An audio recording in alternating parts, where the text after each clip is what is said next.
இந்த நாளில் இங்கே கூட்டத்துக்கு நான் வர்றதுக்கு வண்டி எடுக்க போகும்போது என் கணவர் வண்டி கிட்ட நிற்கும் போது ரொம்ப நேரமாக வரவே முடியல. ஒரு பெரிய லாரி, இந்த குப்பை லாரி நம்ம ஊரில் காலையில் எடுப்பாங்க பார்த்தீங்களா, கரெக்டாக அவங்க என் வண்டி முன்னால் நிற்குது. அவரும் சொன்னார், ஒரு 2 நிமிஷம் ஐயா நாங்கள் எடுத்துருவோம். சரி நின்றுட்டு இருந்தோம். நான் ரொம்ப தூரத்துலேருந்து பார்த்துட்டே இருக்கேன். 2 நிமிஷம் ஆச்சு, 5 நிமிஷம் ஆச்சு, 10 நிமிஷம் ஆச்சு. என் கணவரும் அப்படியே நின்றுட்டு இருக்காரு, நானும் அங்கேயே நிற்கிறேன். டைம் ஆகிட்டே போகுது. அந்த டிரைவர் கொஞ்சம் தள்ளினா நாங்கள் எடுத்துடலாம், ஆனாலும் அப்படியே நடுவில் நிற்கிறார். எனக்கு மனசுக்குள்ளே அப்படியே ஆண்டவரே. ஆனால் திடீர்னு ஒரு காரியம் எனக்குள்ளே தோணுச்சு.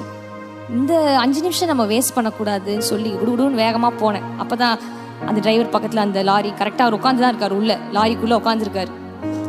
போய் ஆண்டவர் ஏசு உங்களை ரொம்ப நேசிக்கிறாரு ஐயா அப்படின்னு அப்படியே பார்த்தாரு. அவர் யோசிச்சார், நான் வேகமாக வந்த வேகத்தில் நல்லா திட்ட போகுது என்ன, இந்த அம்மாவும் என்னை ரொம்ப தூரத்துலேருந்து பார்த்துட்டு நல்லா 2 கொடுக்க போகுதுன்னு நினச்சாரு. ஆனால் நான் போய் சொன்னோன்னு அவர் ஒன்றுமே புரியல. நான் கேட்குறது நிஜமா இல்லாட்டி ஏதோ கனவுல கேட்கேன் அப்படின்னு திரும்பியும் கேட்டார். ஏசு உங்களை ரொம்ப நேசிக்கிறார் ஐயா. அப்படியே கொஞ்சம் மூஞ்சிலாம் கொஞ்சம் சிரிப்பு வந்துச்சு. சரி, ஒன்றும் பார்த்தா ஒன்றும் குப்பை அள்ளிகிட்டே இருக்கிறாங்க, சரி விடக்கூடாதுன்னு ஒன்று அடுத்த ஒரு 2-3 நிமிஷம் கிடச்சிச்சு. அப்படியே கொண்டு ஆண்டவரை பற்றி சுவிசேஷம் அவங்களுக்கு சொன்னேன். அப்படியே ரொம்ப ஆசையாயிட்டாரு. இறுதியில் ஆண்டவர் உடைய அன்பை ஏற்றுக்கொண்டார். நான் கேட்டேன், நீங்கள் ஒரு சின்ன ஜோம் பண்ணுறீங்களா உங்கள் பாவத்தை அறிக்கைட்டு? பண்ணுற மாதிரி. எங்கே நான் கீழே நிற்கிறேன், அவர் டிரைவர் சீட்டில் தொங்கிக்கிட்டே இந்த இவ்வளோ காரியமும் நடக்குது. ஸோ ஆண்டவர் சொன்ன, ஆண்டவரே இது ஒரு நன்மைக்கே, இந்த ஆத்மாவும் ஆண்டவரே நான் இந்த விதையை விதைச்சிருக்கேன், கடைசி நாளில் அவரை நான் பரலோகத்தில் பார்க்கணும். போயிட்டார். அவர் பேர் கேட்டேன், ஐயா அவங்க பேர் என்ன? ஏன்னா நான் யாருக்கு சுவிசேஷம் சொன்னாலும் அவங்க பேரை கேட்டுருவேன். ராவ் அவர் பேர்.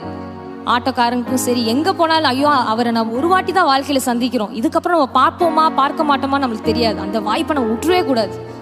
ஸோ ஆண்டவர் கிருபையினால அவருக்கு சுவிசேஷத்தை சொல்லி அந்த நேரம் வேஸ்ட்டாக போகாமல், அதுவும் ஒரு நன்மைக்கு தான். நான் மட்டும் போய் என்னாயா கொஞ்சம் தள்ளியா அப்படின்னு சொன்னால் அவ்வளோதான், அது எப்படி முடிஞ்சிருக்கோன்னு எனக்கு தெரியல. ஆனால் முன்பு அப்படி தான் இருந்தேன். ஆண்டவர் உள்ளே வந்தோடனே, ஆவியானோட அன்பு உள்ளே வந்தோடனே நேசிக்க ஆண்டவர் கொடுத்த கிருபை. நிறைய பேர் மாதிரி பயமாக திட்டிருக்கேன். ஆனால் அந்த திட்டின வாய், டென்ஷனான வாய், கோவப்பட்ட வாயை ஆண்டவர் இப்படி ஆக்கினார் என்றால் ஆண்டவரோட கிருபை மாத்திரமே. உங்களையும் ஆண்டவர் அதே சேவைக்கு தான் அழைத்திருக்கிறார். ஹல்லேலூயா.